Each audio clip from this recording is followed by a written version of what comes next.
provincias de Guaymallén y de la ciudad de Mendoza. Nos encontramos en el canal 34.1 de la TDA en Giramundo TV Comunitaria, acá desde la casita colectiva de San José Guaymallén. Los invitamos a compartir otro episodio del resumen Giramundo. Esta vez vamos a tener informes, columnas y entrevistas también, ¿o no, Seba? Así es, como venimos trabajando desde la semana pasada, esta semana vamos a entrevistar a Marcelino Iglesias, candidato de Cambia Mendoza para la Intendencia de Guaymallén, y Alejandro Gram, candidato del Frente Elegí, también para la Intendencia de Guaymallén. Bueno, cambiando de tema, empezamos con el programa por las efemérides, ¿no? Así es, la primera efeméride tiene que ver con que el 18 de septiembre, pero del año 2006, desaparecía por segunda vez Jorge Julio López. Recordemos que en el contexto de la desaparición estaba llevándose a cabo el juicio por su desaparición, y tiempo después de haber declarado desaparece nuevamente, y hasta el día de hoy, 13 años después, seguimos sin tener novedades ni sobre los culpables y responsables ni sobre su paradero. El 19 de septiembre se celebra el Día Nacional de las Personas Sordas. Al respecto, en Mendoza se realizó una concentración en tribunales provinciales convocada por el colectivo por la restitución de derechos a sobrevivientes del Próbolo Mendoza y por la Asociación de Sordos de Mendoza. Habían allí también organizaciones que defienden la implementación del uso de lengua de señas, y luego de la concentración se dirigieron a Casa de Gobierno a hablar con Susana Yelachich, que es la directora de Educación Especial, para pedirle la implementación de la lengua de señas argentina en la educación provincial. La otra efeméride tiene que ver también con el 19 de septiembre, es el día, o se recuerda a la educación popular y comunitaria, en un homenaje al gran educador popular, hoy proscripto en el país vecino de Brasil por Bolsonaro, el gran Paulo Freire. Así que un abrazo a todos y todas los que hacen y trabajan por la educación popular y comunitaria. Bueno, por otro lado, hoy que vamos a estar entrevistando candidatos, hablamos del voto femenino que se sancionaba ya el 23 de septiembre. ¿No, Seba, de qué año era? ¿Me recordás? El año 47. 47. Así que bueno, seguiremos por el informe que tuvimos esta semana, que tiene que ver con el truecazo solidario. Nos referimos a un intercambio de los productores directamente desde su producción de una hortaliza, una fruta, por un alimento no perecedero. Al respecto, bueno, vemos el informe y las entrevistadas de la Unión de Trabajadores de la Tierra.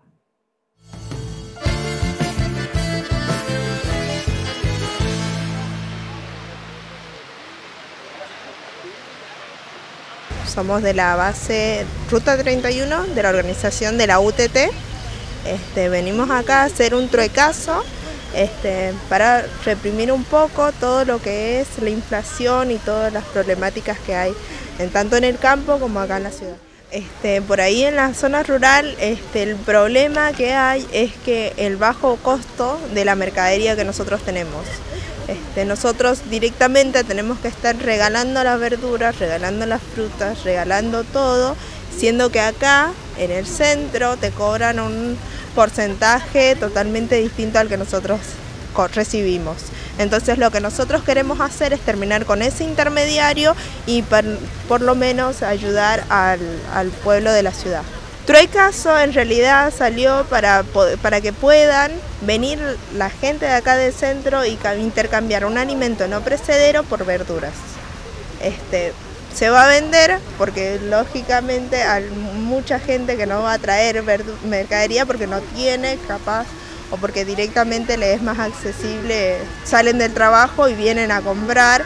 Entonces no es que todos andan con un paquete de arroz, un paquete de fideo en la mochila. Entonces lo más fácil para la gente del pueblo, hasta que se acostumbren, es la plata. No podemos pagar un pozo porque nos sale en un costo muy caro.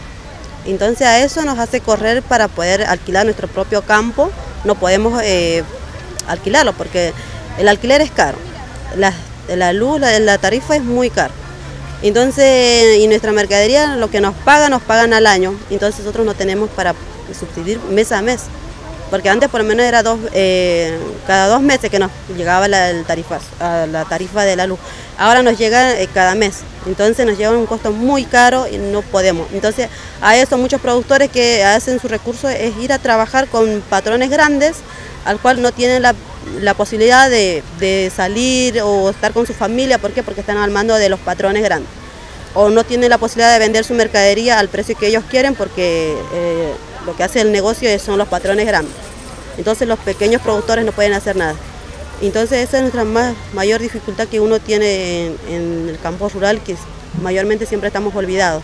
No llegamos con los costos, porque un alquiler te están cobrando 40.000 pesos por año y la cosecha te sale, o sea, la hectárea por año. Y la cosecha te sale, por ejemplo, si plantamos un ajo sale 9 meses y nos están pagando recién al año y medio, entonces el alquiler imposible pagar. Entonces la luz no podemos pagarlo. Y ya nos cortan ahí, entonces no tenemos una salida. Entonces no sabemos qué hacer. Entonces, ¿qué hacemos? Recurrimos a los patrones grandes para poder seguir trabajando y bueno, y ellos manejan nuestro trabajo o lo que trabajamos nosotros a los antojos de ellos. Nos pagan cuando quieran y al precio lo deciden ellos. Por ahí te dan cheques, al precio encima que tenemos al año y medio, nos dan cheques para 3 meses más. Entonces casi a los 2 años estás cobrando y no es justo para nosotros. Y nuestra idea de nosotros es que nos puedan ayudar el gobierno con tierras, o sea, no que nos regalen, que nos den a pagaros a plazos blandos, que sería poder ir pagando, en vez de pagar un alquiler, que podemos ir pagando nuestras propias tierras en cuotas, para poder trabajar y ya a lo largo serían nuestras tierras y ya no estaríamos pagando alquiler. Y esa plata que tenía que ir al alquiler estaríamos pagando para el pozo, para la producción, para la semilla. La semilla, por ejemplo, ahora como se subió el dólar, nos están cobrando a precio dólar.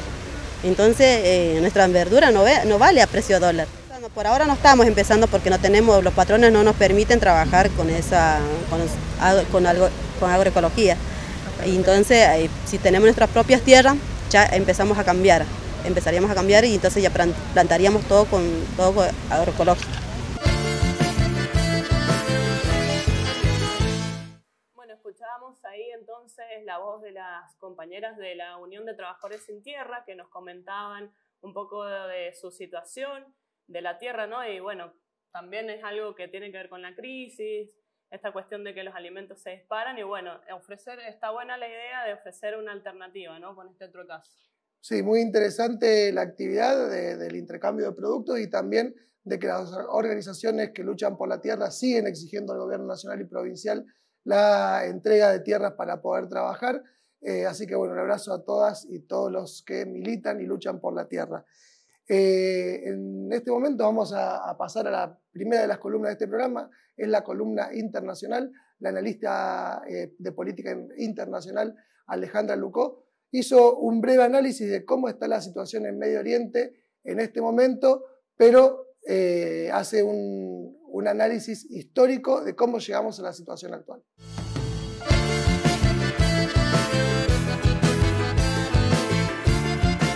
Medio Oriente vive hoy una nueva escalada de tensiones y no es la primera que se produce en los últimos meses ni la primera que se produce en los últimos años.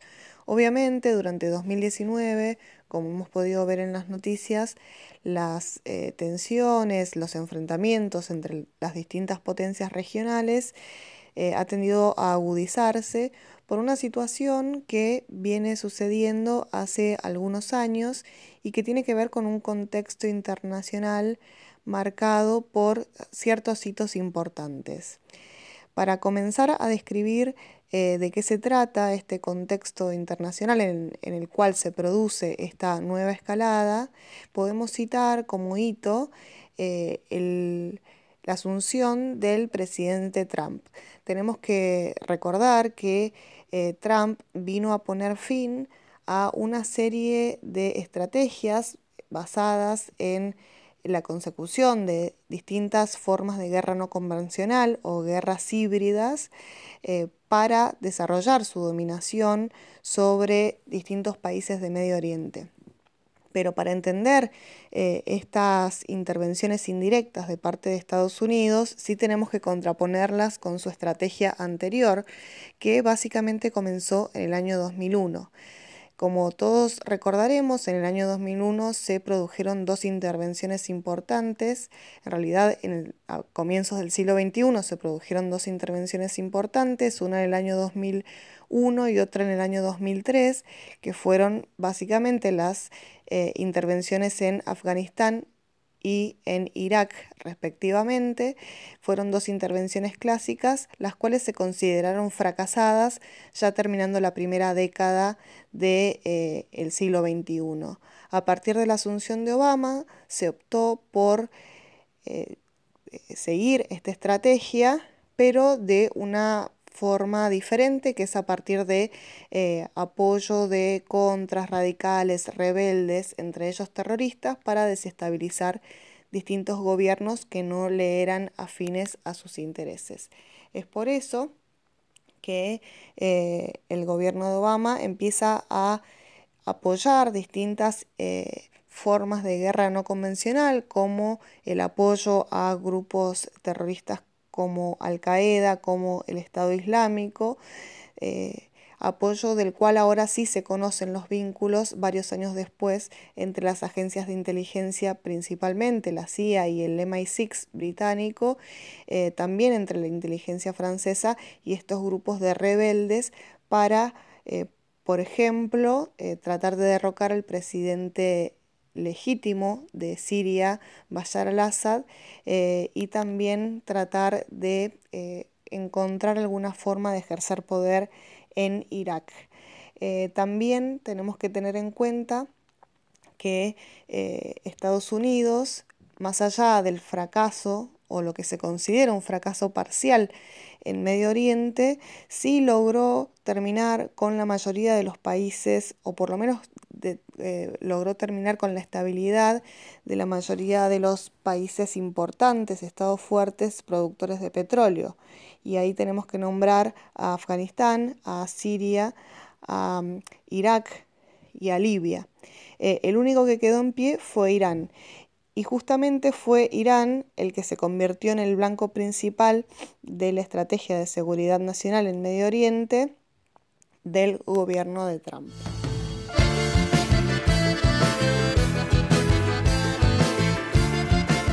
Bien, veíamos entonces la situación del Cercano Oriente y cómo Estados Unidos interviene de manera directa e indirecta en cada uno de los conflictos. Veíamos la semana pasada al respecto de lo que sucede en la frontera entre Colombia y Brasil. Bueno, esta situación se sigue repitiendo, en este caso, en las fronteras entre Siria, Irán, Irak y el resto de los países, por el único objetivo de poder apoderarse del petróleo. Así que bueno, ¿con qué seguimos? Vamos a hacer un corte y los invitamos a que nos acompañen, porque vamos a tener entrevistados hoy día a los candidatos por la Intendencia de Guaymallén, Marcelino Iglesias y Alejandro Abraham. Así que los esperamos.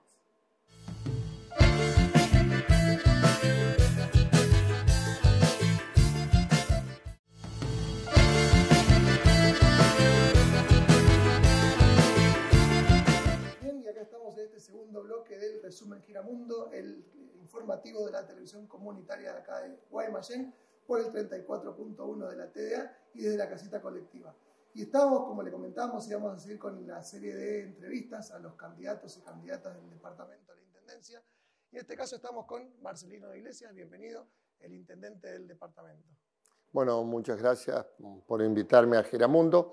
No es la primera vez que estoy, pero la verdad que me agrada mucho poder compartir con ustedes y de alguna manera me da la posibilidad esta entrevista de hacer una rendición de cuentas, porque lo que nosotros hacemos con los recursos públicos debe ser rendido a los vecinos, que son los mandantes. Nosotros somos simplemente mandatarios de todo lo que hicimos, por qué lo hicimos, cómo lo hicimos y con qué lo hicimos. Bien, y hablando de la síntesis, del resumen de su gestión, ¿cómo encuentra hoy el departamento y qué le deja al próximo intendente o intendenta, que puede ser usted o uno de sus de los otros participantes? Bueno, la realidad es que si ustedes me preguntaban cuando iba a asumir o cuando asumí cuánto iba a poder hacer, ni en sueños pensaba poder hacer todo lo que estamos haciendo, todo lo que hemos hecho. Yo pensaba que el departamento que tenía menos posibilidades porque fue tan catastrófica la situación en la que asumimos, donde lo único que abundaban eran los baches, las deudas y la basura. Hoy el municipio está saneado, un plan de obras activo y permanente y con muchos cambios evidentes que tienen que ver con los avances sociales, porque nosotros planteamos muchas de las obras, la gran mayoría de las obras que hacemos como inversión social. Para nosotros la inversión social es una mínima parte, el bolsón o la ración alimentaria. La inversión social es darle cordón, cuneta y banquina a la gente que no tiene para que no se le inunde con agua, es poderle llevar enripiado o asfalto, si hace falta, a aquella gente que tiene que trasladarse por calles llenas de polvo durante las épocas secas o de barro cuando llueve, o inversión social directa, como es el caso de los jardines maternales. De acá cerca tenemos uno en la calle Malvinas, Argentina y Alvarado, pero también ya hemos habilitado 4, inaugurado 4, y estamos construyendo el 5º porque creemos que nuestros niños que no tienen la posibilidad de ir a un jardín maternal, como tal vez sí puedan ir mis nietos, tienen los mismos derechos y no hay que predicar los derechos. Hay que dejarle la posibilidad que lo ejerzan. Nosotros estamos haciéndolo realidad esos derechos. Recién hablabas de una de las deudas de la gestión anterior, tenía que ver con la deuda del municipio. ¿En qué situación está hoy económicamente el municipio? El municipio está muy ordenado. Nosotros hemos trabajado sobre los valores de la honestidad, de la transparencia y de la austeridad y también de la solidaridad. Y eso hace que hoy el municipio de Guaymallén, en una época difícil, que nadie niega las dificultades que haya, esté totalmente ordenado y con todo su plan de obras, su adquisición de maquinaria para prestar servicio o para hacer obra, y con todos los servicios que el municipio presta, calzado con los recursos. Es decir, el municipio tiene un perfecto financiamiento para las tareas que hace, cosa que antes no había porque se le debía, como dice el refrán, a cada santo una vela. No hay, en este sentido, entonces, según tus palabras, no hay deuda. Digo, porque leía una nota hace poco de un periódico, un portal, donde decía que la deuda hasta el 2015 era de 136 millones y que a fin del 2018 era de 170. Digo, por ahí para explicarlo o para desmentir esa situación. A ver, algunos de los que dicen verdades a medias y mentiras enteras tratan de instalar que el municipio de Guaymallén está endeudado. Yo le hablo a los vecinos de Guaymallén. El municipio de Guaymallén es seguramente el que tiene una posición más sólida. Las deudas que tenemos, propias de la evolución, son infinitamente menores que los recursos financieros que tenemos para afrontarlas. Por lo tanto, hoy tiene una situación desde el punto de vista de lo que se debe y el haber, que es mucho más grande, absolutamente consolidada y sin ningún temor. El municipio de Guaymallén paga todo al día salarios, prestadores de servicios, proveedores de insumos y contratistas de obra pública, tal vez como nunca en su historia. Bien, y te comentaba recién antes de pasar acá a la entrevista, nosotros hemos recibido mensajes de los vecinos, no preguntas, pero nos han invitado a compartir algunos merenderos y comedores que hay acá en el departamento. Por ahí, alguna visión que vos tengas de por qué crees que en estos últimos meses han crecido los merenderos, los comedores, y cuál sería la política desde el municipio para acompañar, para mejorar la situación de esas vecinas y vecinos. Bueno, en definitiva, los merenderos, comedores, ya sea infantiles, escolares, han existido siempre. La merienda escolar viene desde hace mucho tiempo y van a seguir existiendo. Yo creo que ahora se juntan dos factores. Por una parte, cuando hay procesos inflacionarios más altos, la gente se empobrece más, eso está claro. Eso pasa siempre. Pero por otra parte, también se ha hecho bandera de la oposición de la emergencia alimentaria. Desde el municipio asistimos a merenderos. Las escuelas, usted sabe que las asiste en la DG, los jardines maternales están perfectamente asistidos a aquellos que tienen comedores, y lo que uno tiene que hacer es, cuando hay gente humilde que necesita un alimento, ir prestos desde el Estado a brindárselo, pero atendiendo la dignidad de la gente, no a cambio de un voto, no a cambio que la gente, que encima que tiene una necesidad, tenga que perder su dignidad besándole la mano al que le entrega algo que ni siquiera es de uno, porque yo administro bienes públicos. Entonces, cuidado con esto, de aquellos que se llenan la boca hablando de los pobres y los bolsillos viviendo a costa de ellos, y que han descubierto ahora que hay hambre, cuando hambre hubo siempre, y si hay ahora un poco más, tenemos que ir a asistir con dignidad y con solidaridad, que es el verdadero espíritu que tiene que haber para afrontar estas emergencias. Quedó claro, digo, entiendo la situación, digo, entiendo que haya reclamos de vecinos y vecinas, y también entiendo que en los procesos electorales esos reclamos sean más visibles, ¿no? No, mire, siempre pasa lo mismo en los procesos electorales. Lo que a mí me molesta es que se haga bandera de los pobres. Yo los llamo con mucho respeto humildes. Yo nací en una familia que no teníamos vehículo, que podíamos subvenir las necesidades de comer, y mi mamá me planchaba el guardapolvo para ir a clase. Y convivía con algunos chicos que eran más humildes, otros que tenían más posibilidad económica. Pero siempre convivimos en un ámbito de democrático respeto y compartiendo lo que teníamos. Si alguno traía esas tortas grandes que hacían con chicharrones nuestras madres o nuestras abuelas, la compartíamos. Bueno, este es el criterio que tengo, respetar mucho a la gente que tiene necesidades y no utilizarla con fines electorales. Yo entiendo que hay políticas públicas o situaciones que se resuelven a nivel provincial, pero me gustaría saber qué posición tiene en relación o qué propuestas tiene en caso de ser reelegido en relación al trabajo y a la vivienda para el departamento. Yo les quiero decir, como hay que ser breve, es lo siguiente. Yo me postulo a la reelección de Guaymallén y tengo claro cuáles son las funciones del municipio. El municipio tiene las funciones denominadas genéricamente ABL, alumbrado, barrido y limpieza. Yo soy el responsable de organizar y garantizar que todos los días, sea a la noche o a la mañana o a la tarde, pase el camión recolector para levantarle los residuos domiciliarios. Soy el responsable de que los focos de la luminaria pública estén encendidos. Soy el responsable de que los árboles no generen problemas con su crecimiento desmedido o con sus caídas. Soy el responsable del bacheo y del asfalto.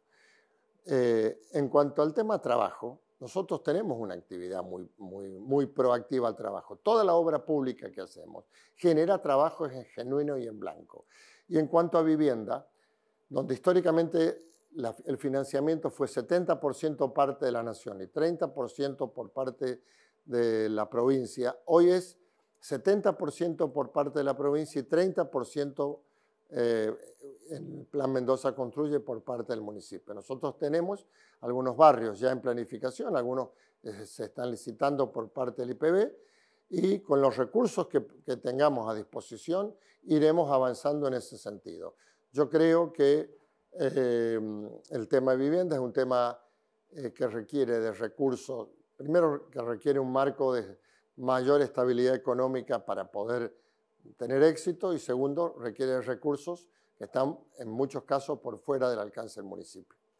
Hay una de las obras como más significativas de su gestión tiene que ver con la mejora que se hizo o la transformación del carril Godoy Cruz. Yo como vecino digo, lo he vivido desde las dos perspectivas. Lo sufriste cuando hacer la construcción y lo disfrutás como usuario del transporte público. Es una situación que me gustaría por ahí plantearla, a ver qué posibilidad hay de mejorar, porque para ir, por ejemplo, de norte a sur o de sur a norte es buenísimo. Ahora, cuando tenemos que cruzar de este a oeste, uno tiene buena circulación, pero de norte a sur hay una dificultad para quienes cruzan de un lado al otro al no haber semáforo. La semaforización se licitó con un crédito del BID, ya está adjudicada, preadjudicada, mejor dicho, y estimamos que en 2 o 3 meses se va a comenzar a colocar. Como eran fondos ajenos a los que manejaba el municipio, los tiempos fueron distintos.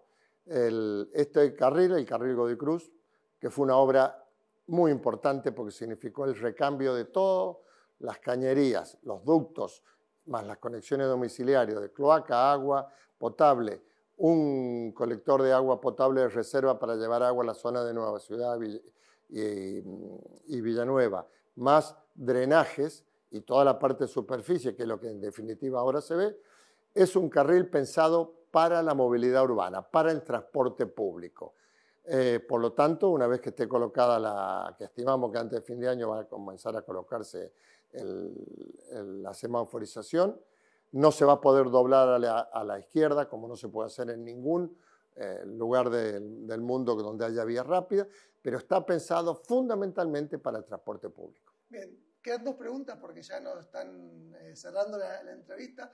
Una de las últimas tenía que ver con algo que también hace un tiempo que el movimiento de mujeres, el movimiento feminista está como en auge o están reclamando en su mayoría derechos generales.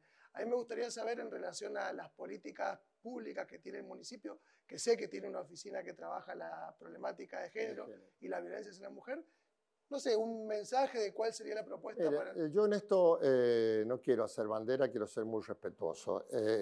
Las mujeres y los hombres tenemos que caminar unos al lado, ni más adelante ni más atrás, tenemos que caminar al lado. Y así lo hago en mi equipo de trabajo. En mi equipo de trabajo hay numerosas mujeres que ocupan lugares donde lo ocupan no por cupo, no estoy a favor de los cupos, sino lo ocupan por su capacidad. Hay que dejarle a la mujer lugares que antes le estaban vedados y que hoy uno las ve en tareas que, entre comillas, eran propias de hombres. De hecho, estamos feminizando el parque, el recurso humano, y no solo en tareas administrativas, sino en tareas de espacios verdes o en otras tareas donde se empiezan a ver mujeres trabajando en la municipalidad. Yo creo que estas son las políticas, las que se ven en la calle. Lo otro puede ser declamaciones que yo las respeto, comparto o no las respeto, pero en los hechos esta es en el municipio. Y para finalizar, tener la cámara para hablarle a las vecinas y los vecinos, algún mensaje que quiera decir de cara a las elecciones. El domingo 29 de septiembre los vecinos de Guaymallén van a elegir qué rumbo sigue el departamento. Por mi parte no voy a prometer nada, simplemente me voy a comprometer a seguir en el mismo camino. Aquellos que estén dispuestos a que Guaymallén siga en el camino del progreso que hemos iniciado hace 3 años, les rogaría que me acompañen. Aquellos que prefieran otras alternativas los voy a respetar y cuando me toque iniciar el segundo mandato voy a seguir trabajando por el 100%, me hayan votado o no. Bueno, te agradecemos, Marcelino, por la visita. Esperamos a las vecinas y los vecinos. Tuvieron la posibilidad acá de escuchar al intendente del departamento. Esperamos que se desarrolle con total normalidad como se han hecho estas últimas elecciones. Nos seguimos viendo en el próximo bloque con el próximo candidato. Hasta luego.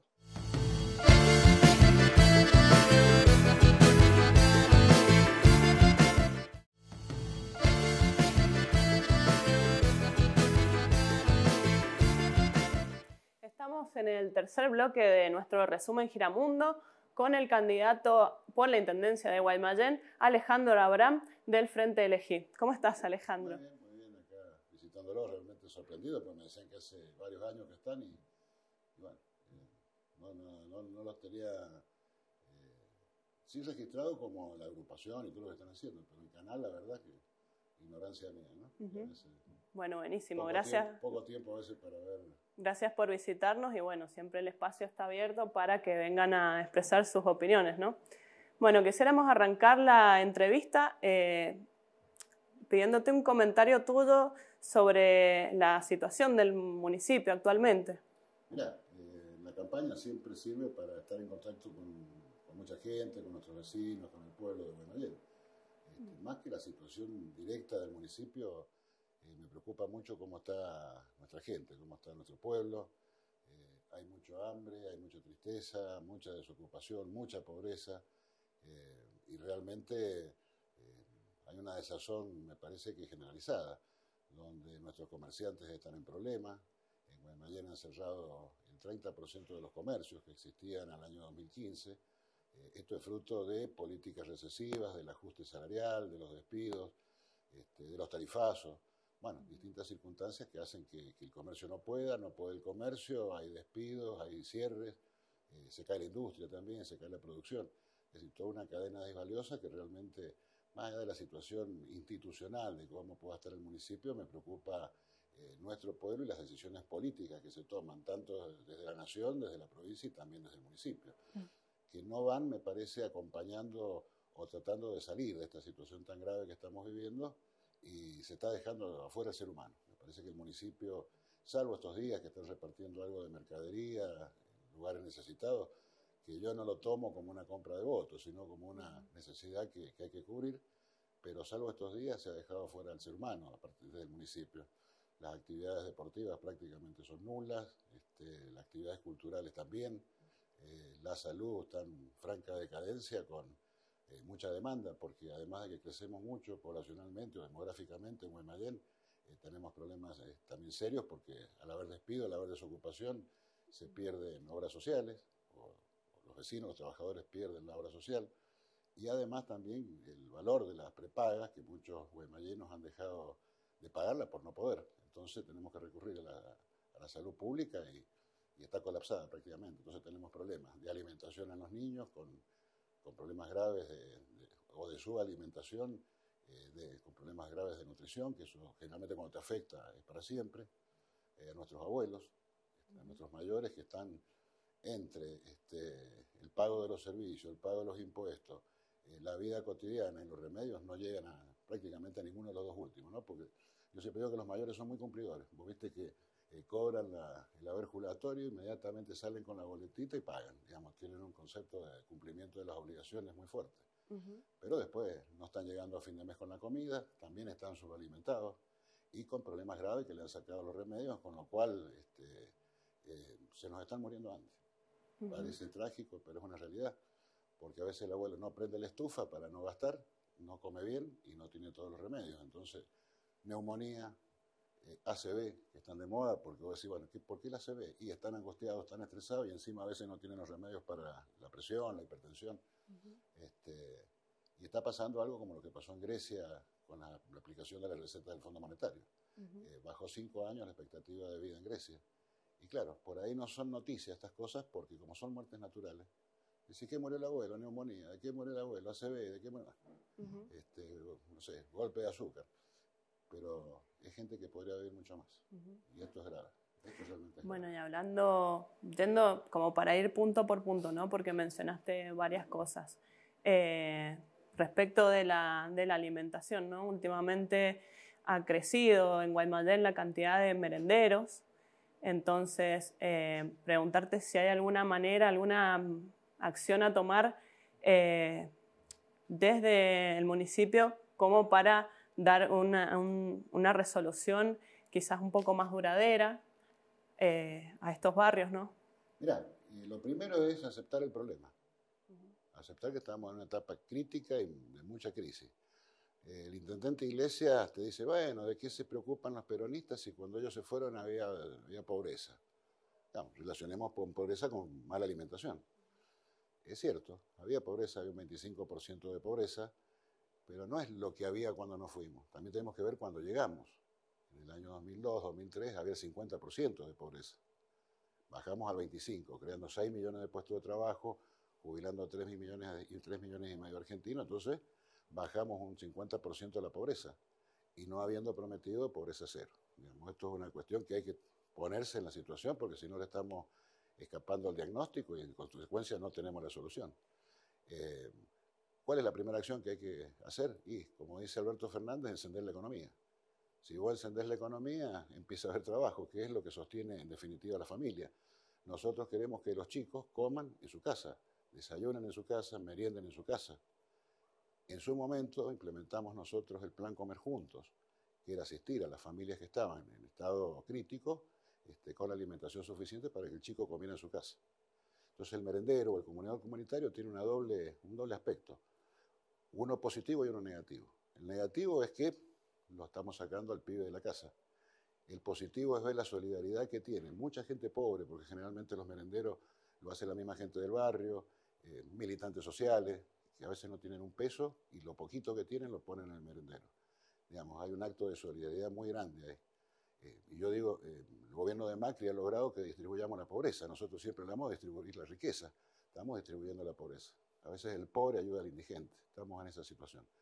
La medida de fondo es el trabajo, no hay otra. La otra medida de fondo es el salario. Si todos los años vamos a aumentar los salarios por debajo de la inflación y está perdiendo poder adquisitivo el salario, entonces la familia inmediatamente empieza a restringir. Tal vez al principio restringía salidas, después se restringió vacaciones, después restringió movilidad, vestimenta y está restringiendo alimentos. Entonces son las dos cosas que hay que atacar. Poner a trabajar a la ciudadanía. ¿Cómo se hace? Ayudando al comercio, ayudando a la industria, ayudando a nuestros productores. ¿Y cómo? Bueno, ya lo ha mencionado Anabel, lo hemos mencionado nosotros. Bajando impuestos, por un lado, creando el fondo compensador eléctrico para que se le ayude con las tarifas a los productores, a los comerciantes, a los industriales, bajando la presión municipal. Hoy las tasas y los derechos de comercio son altísimos.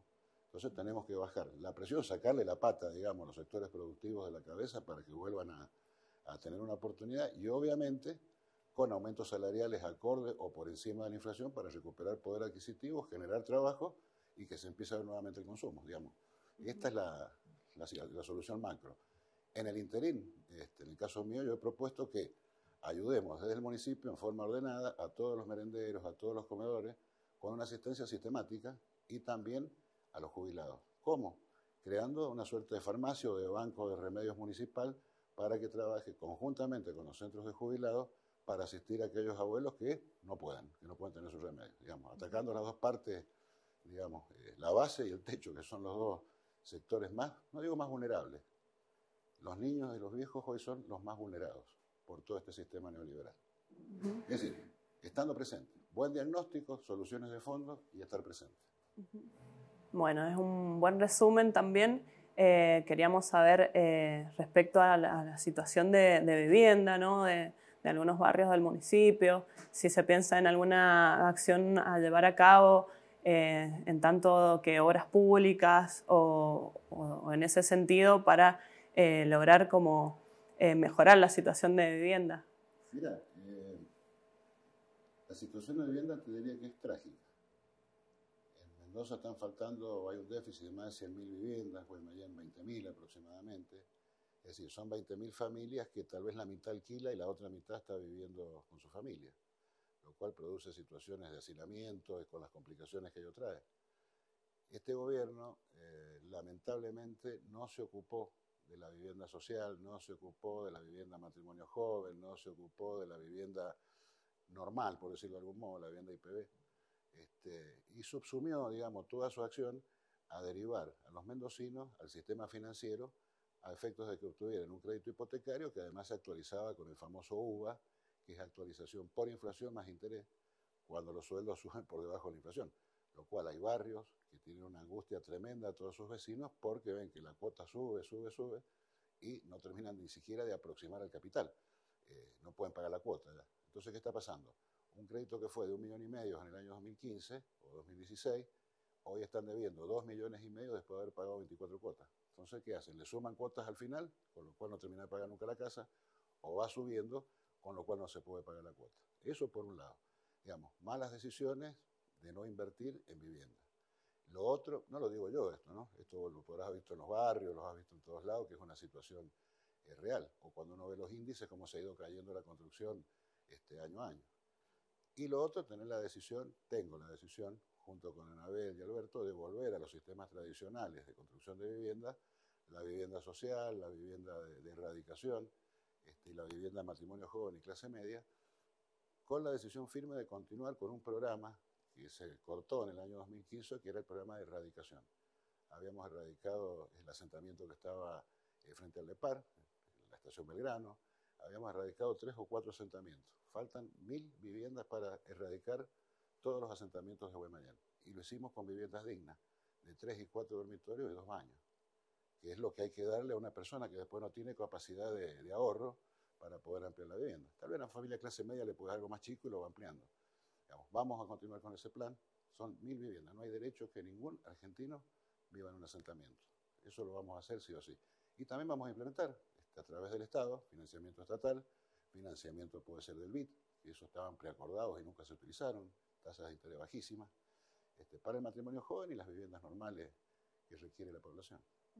Bueno, hemos tocado varios temas importantes, ¿no? Respecto del comercio, respecto de la alimentación, de la salud, de los jubilados. Quisiéramos una última reflexión, no sé si por ahí algo que haya quedado pendiente quizás en su gestión anterior, algo que quisiera sumar ahora. Mira, siempre, la gestión del gobierno siempre es evolutiva. Cuando vos lo mirás el día después, y se suman nuevos problemas, ¿no? Nuevos desafíos. Quizás como gestión municipal me faltó en ese momento tener una planificación un poco más profunda respecto a la conectividad vehicular de Guaymallén, que es un lío, ¿no? Por ahí tomar las vías desocupadas de los trenes, hacer autovías o buscar otros mecanismos de vinculación. Pero también nos vamos a dedicar muy fuerte a 3 temas que no lo hemos tocado. El deporte lo vamos a, digamos, va a ser eje central de la gestión. ¿Por qué? Porque primero el chico está contenido, o el guaymalleno va a estar contenido, es un ámbito lindo, pero esencialmente vamos a hacer algo que se llama la asignación municipal deportiva. A todas las instituciones que practiquen deporte le vamos a hacer una ayuda económica y una ayuda, si es necesaria, también con el factor humano, profesores, kinesiólogos. Digamos, esa ayuda económica es para que se sostenga desde una escuelita de fútbol, la más humilde que te puedas imaginar, o el club más encumbrado de Guaymallén. No queremos que se caiga la actividad deportiva. Va a tener una contraprestación, como es una asignación, le vamos a pedir una contraprestación. ¿Cuál es? Que una vez al año los chicos tengan una revisación médica exhaustiva. A ver cómo están de los pulmones, cómo están del corazón, cómo están creciendo, si no tienen un problema de desnutrición, si no hay un problema de adicción. Esto lo vamos a muy fuerte. El tema cultural también, prácticamente la cultura se ha caído en Guaymallén. Vamos a federalizar. En su momento hicimos la escuela de danza, la comedia musical, la escuela de rock. Vamos a volver a lo que se cayó, a volverlo a poner en marcha, pero federalizando. ¿Por qué federalizando? Porque esté más cerca de los vecinos, aprovechando el club de barrio, la unión vecinal, para que esos lugares también sean focos de erradicación cultural. Y lo otro, el tema de educación. El municipio hoy no tiene el programa de reparación de escuelas. Entonces una directora se rompe un vidrio en pleno invierno, llama a infraestructura escolar en la provincia, no vienen. Eso lo hacíamos nosotros rápidamente, lo vamos a volver a aplicar. Pero como síntesis te digo algo. González Fraga, en diciembre del 2015 creo, dijo una frase famosa, que los argentinos habían vivido una fantasía, que habían soñado o era una fantasía que pudieran tener un aire acondicionado, un auto o vacaciones. Yo me pregunté por qué dijo eso González Fraga. Pues realmente era bastante antipático. Y lo dijo porque se venía el ajuste de los salarios en Argentina. Así como Macri considera de que es un gasto y nosotros consideramos que es una inversión, estaban justificando que vos tenías que ganar menos. Si no prendes el aire acondicionado o no lo tenés, si no tenés auto, no pagas seguro, no pagas combustible, no pagas el impuesto al automotor. Si no tenés vacaciones, obviamente no tenés ese gasto, no es para que vos ahorraras y después progresaras, te pusieras un comercio, era para pagarte menos. Entonces, en vez de 50.000 pesos, con 20 te arreglás. Y eso era transferencia de riqueza de los sectores populares a los sectores concentrados de la economía. Plan diabólico, y que lo han venido ejecutando al pie de la letra. Esta gente no se ha equivocado. Está haciendo lo que vinieron a hacer. Entonces yo reflexión para todos los guaymallenos, que se rebelen, que no caigan en la creencia de que tienen que vivir pobres o vivir al límite. La rebelión, ¿cómo es que yo propongo? A través de la urna, el voto. No es ninguna revolución violenta, ni nada. La revolución del voto, la rebelión del voto. Todos tenemos derecho a vivir mejor. Todos tenemos derecho a que haya movilidad social ascendente. O sea, no nos pueden privar de eso. Y después hay cosas que te lo confirman. Cuando Vidal, gobernadora de Buenos Aires, dijo, ¿para qué hicieron 19 universidades si los pobres o los hijos de los trabajadores no pueden estudiar? Te marca una forma de pensamiento que después la llevan a todos los órdenes de la gestión. Entonces, en síntesis, también nos vamos a ocupar mucho de la seguridad, porque los vecinos es un reclamo generalizado de Guaymallén. nos vamos a ocupar mucho. Pero a ver, centralmente nos vamos a ocupar del ser humano. Si la persona no está comida, si la persona no está medicada, si no tiene las cosas básicas, y viste, vos podés hacer asfalto, podés hacer cuneta, podés hacer lo que quieras. Pero primero la persona. Después esa obra. Y te digo, el tema obra, quizás yo no haga tanto asfalto, vamos a hacer más vivienda. ¿Por qué más vivienda? Porque para cada trabajador vial, por cada trabajador vial trabajan 6 o 7 empleados en la construcción. Y lo que necesitamos generar es trabajo. Trabaja el albañil, trabaja el arquitecto, trabaja el ingeniero, trabaja la pinturería, trabaja el corralón, trabaja la ferretería y los empleados de comercio. Necesitamos eso, que haya trabajo. Es inconcebible que para un puesto, 2 puestos de trabajo, como vos lo otra vez acá cerquita en Churrico, hubieran 400 personas, 4 cuadras de gente. ¿Qué futuro le vamos a dar a nuestros jóvenes? Por eso también Anabel dice, va a implementar el boleto educativo gratuito. O sea, el Estado tiene que venir para facilitarle la vida a los mendocinos, a los guaymayinos y a los argentinos, y además para ayudarlos a que todos podamos estar un poquito más arriba y mejor. A eso hemos venido. Buenísimo. Bueno, muchas gracias, Alejandro, por acercarte, por acercar tus propuestas a los vecinos. Así que bueno, de esta manera vamos concluyendo el tercer bloque del... ¿Te puedo repetir algo? Sí. A los vecinos y a la Cámara. No se conformen, no se dejen dominar culturalmente. La Argentina es un país riquísimo para que todos vivamos mucho mejor. Bueno, contundente con esas palabras. Cerramos este tercer bloque del resumen Giramundo y nos continuamos en el cuarto bloque con la columna de comunicación y más resumen Giramundo.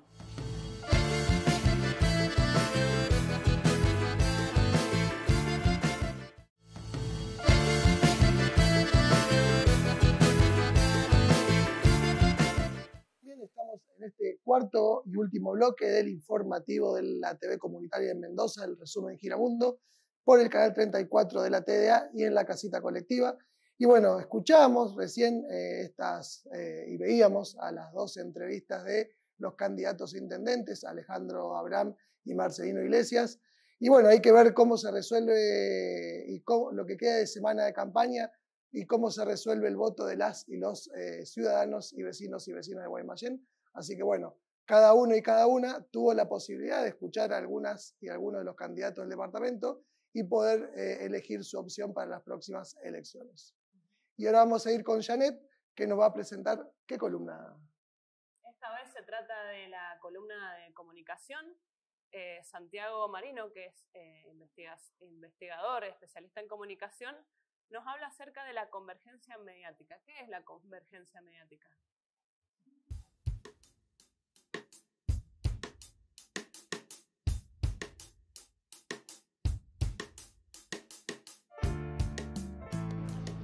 Soy Santiago Marino, docente e investigador en temas de políticas de comunicación y economía de los medios, y estamos acá para hablar de la convergencia.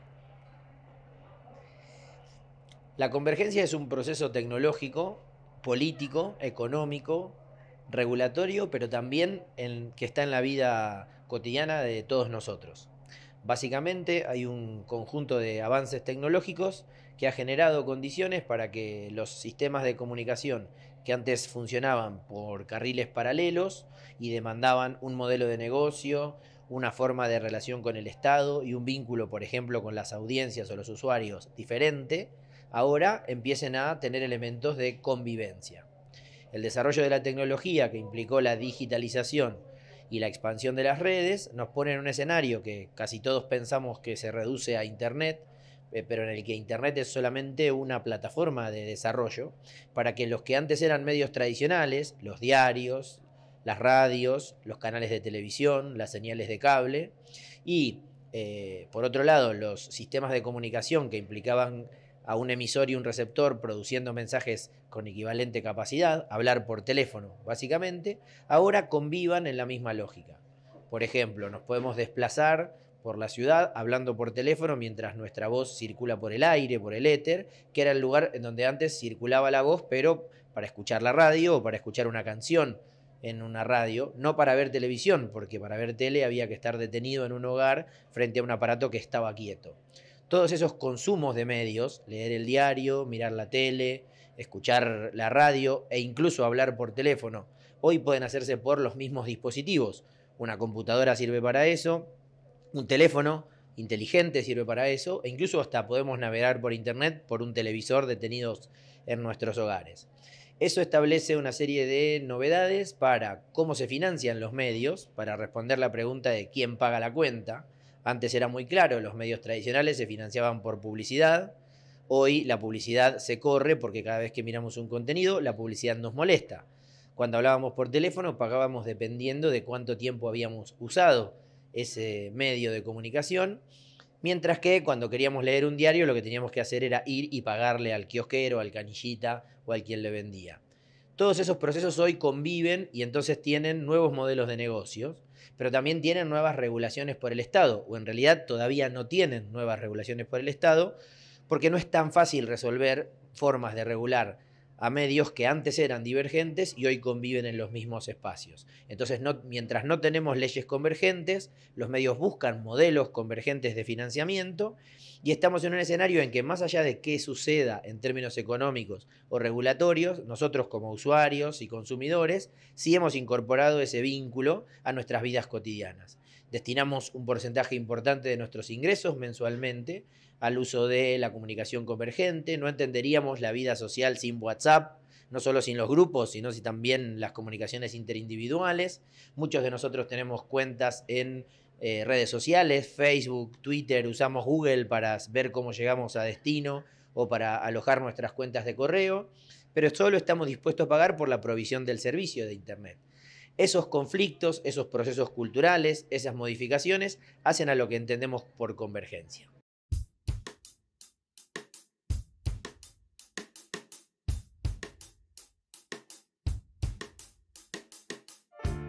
Bueno, ahí veíamos entonces qué es la convergencia mediática. Bueno, al respecto, es algo que usamos siempre, es algo que acá nos atraviesa también. Y al respecto, de paso, recordarles que nos pueden seguir por nuestras redes sociales, por Twitter, Facebook, Instagram y por YouTube, Giramundo TV Comunitaria también. Sí, por ahí parte de lo que decía Santiago Marino, digo, es interesante para poder analizar cómo vemos o cómo escuchamos y cómo nos informamos, ¿no? en esta nueva época de las redes sociales. Y por ahí lo más importante, algo que dejaba bien en claro, es quién paga la cuenta. Digo, si nosotros estamos acostumbrados a comprar los diarios, a pagar internet o ir al cine, y hoy muchas de esas cosas se pueden hacer tranquilamente usando el teléfono celular. Incluso la televisión también se puede ver por teléfono celular. Y algo que todavía queda en veremos es la regulación. La Ley de Servicios de Comunicación Audiovisual intentaba reglamentar eso, pero bueno, con las nuevas condiciones y situación de gobierno, eso quedó parado. Y hay que ver qué sucede en lo que queda de este gobierno, y el gobierno que viene, cuál será la política comunicacional que tendrá. Sí, la verdad que importante ver cómo seguimos, ¿no? Bueno, hemos llegado al final entonces de este resumen Giramundo. Le agradecemos por acompañarnos y queremos agradecer también al vecino. A vecino Geníbal, un compañero vecino que es brasilero y de que está instalado acá en la provincia de Mendoza, se ha dedicado a hacer carpintería y es quien nos hizo las banquetas que usamos para las entrevistas. También agradecer a quienes siguen participando e invitarlas a participar en el nuevo sorteo a partir del día sábado por un dulce de quinoto que fue donado por la UTT, así que después de la acción de la semana pasada estaremos sorteando ese dulce, así que bueno, a seguir participando. Bueno, nos seguimos viendo entonces.